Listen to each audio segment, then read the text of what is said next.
क्षेत्र गोडा, यानी नाम के पीछे क्या लगाते हैं या। और अभी आपने देखा होगा एक राजिया नाम का बंदा बड़ा सुर्खियों में था, राजिया नाम का, नदी वाला मैटर आपने देखा था, नदी वाला मैटर। एक जोधपुर का कोई जोधपुर में एक नदी बहती है, जोधपुर के पास में लूणी नदी में एक नदी आकर मिलती है, दाईं तरफ से मिलने वाली एकमात्र सहायक नदी जोजड़ी। जोजड़ी नदी में कभी पानी आता ही नहीं है, कभी कभार आता है। और इस बार एक पानी आया था, इतना तेजी से पानी बह रहा था उस जोजड़ी में।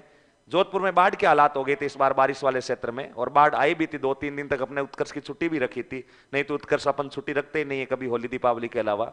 लेकिन बाढ़ के हालात, और वो जोजड़ी नदी इतनी तूफान पर बह रही थी, यूं अपने साथ 1-1 क्विंटल के पत्थरों को बहा कर ले जा रही थी। लोगों ने इस नदी में पानी इतना पहली बार देखा। वहां पास में ही कोई गांव था, उस गांव का एक युवक, वो युवक नदी के ऊपर आकर, नदी पर एक पुल बना हुआ छोटा, उस पुल के ऊपर बैठा सो रहा आराम से। भगवान जाने सुबह सुबह मूड में आया था फुल, और आराम से उस पुल के ऊपर सो रहा है। गांव के लोग उस नदी को देखने के लिए नदी से थोड़ा सा दूरी पर खड़े हैं, और उसका नाम राजू नहीं, उसका नाम था गासी। क्या नाम था? गासी। अब याद आया मुझे, गासी। वो गासी राम नाम का जो युवक है, वो नदी के पुल के ऊपर सो रहा है, और पुल के ऊपर से भी पानी फूल बह रहा है। नदी फूल है, पुल के पुलिया के ऊपर से पानी बह रहा है, और गासी उस पुल के ऊपर आराम से चिल कर रहा है, सो रहा है। उधर वाले लोग नाम के पीछे या लगाते हैं, मारवाड़ी में बोलते हैं। और गासी को जब लोगों ने देखा कि गासी पुल पर चढ़ गया है और गासी नदी के बीच में सो रहा है पुल के ऊपर, और कभी भी बह करके नदी में जा सकता है, और नदी में अगर बह गया तो गासी की हाडियां ही नहीं मिले, इतना तेजी से पानी बह रहा है। और आगे नदी जाकर लूणी में मिल जाती है, और लूणी जो है वो भी इस समय उफान पर है, और लूणी में अगर चला गया आदमी तो फिर ढूंढना नामुमकिन है।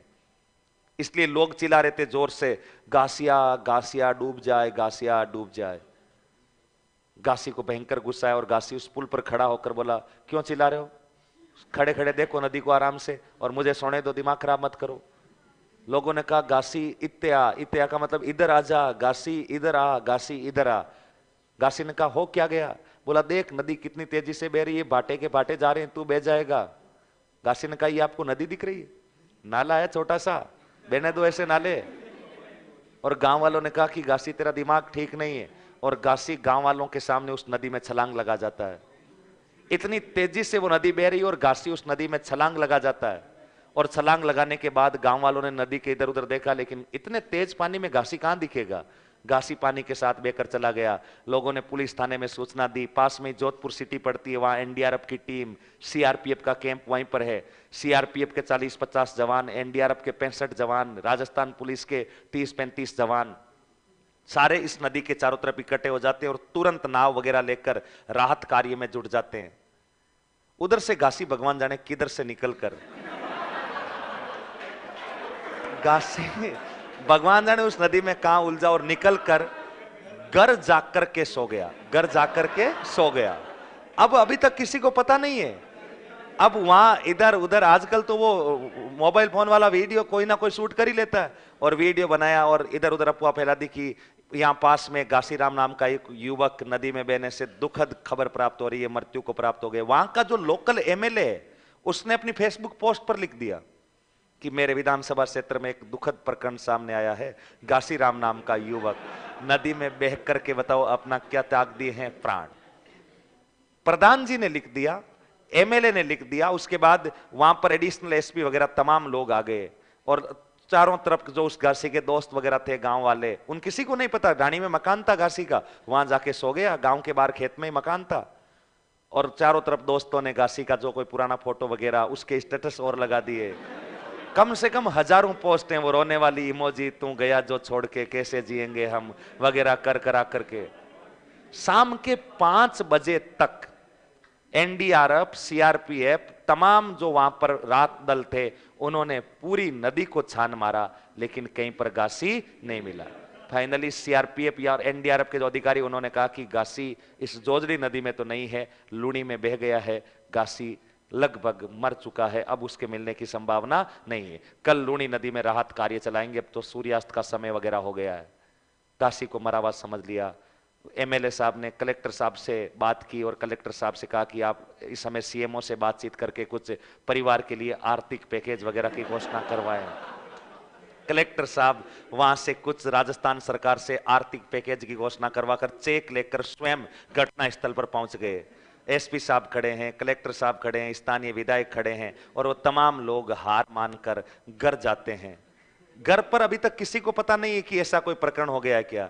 गासी की बहन घर पर थी, छोटी बहन थी 18-19 साल की, वो स्मार्टफोन चलाती नहीं थी, पढ़ाई लिखाई का काम करती, माता पिता अनपढ़ थे तो वो खेत में काम करने गए हुए थे और घर पर किसी को नहीं पता। गासी ऊपर घर में सो रहा, ऊपर कमरा बना हुआ था। अचानक शाम को 6-6:30 बजे 100-150 लोग गासी की गांव में डाणी में पहुंचे, कलेक्टर साहब वगैरह गाड़ियों से, और कलेक्टर साहब और वो लोग गासी के घर में गए और कहा कि बहन बड़ी दुखद खबर आ रही है, तुम्हारे भाई गासी किस में बह गया है, नदी में।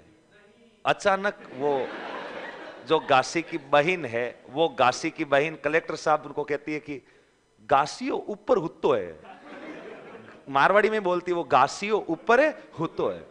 कलेक्टर साहब के हाथ में वो चेक था, कलेक्टर साहब ने जेब में वापस डाला और बोला गासियो ऊपर हुत्तो है। बोला हाँ ऊपर सो रहा है गासी। बोला बुला गासी को नीचे बुला। गासी नीचे आया, गासी बिल्कुल सकुशल खड़ा, आंखें मसलते हुए, कूलर बंद करके। बोला हाँ क्या हो गया।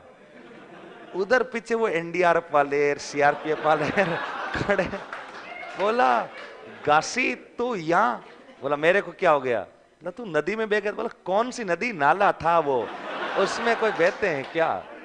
और उसके बाद गासी के इस चमत्कार के बाद लोगों ने 5-7 दिन तक गासी पर खूब ही आनंद लिया था और लोगों ने लिखा था केड़ी नदी केड़ी धार गासियो गियो आर पार, केड़ी नदी केड़ो धार गासियो गियो आर पार, केड़ी नदी केड़ो पानी गासी गियो सीधो डाणी, गासी गियो सीधो डाणी। तो वो गासी जिसको पूरी एनडीआरएफ ने ढूंढ लिया, लेकिन गासी बताओ कहां सो रहा था, घर पर। तो गासी को उस क्षेत्र में बताओ क्या कहते हैं, गासिया। इसलिए तो कहते हैं वो राजस्थान है प्रधान।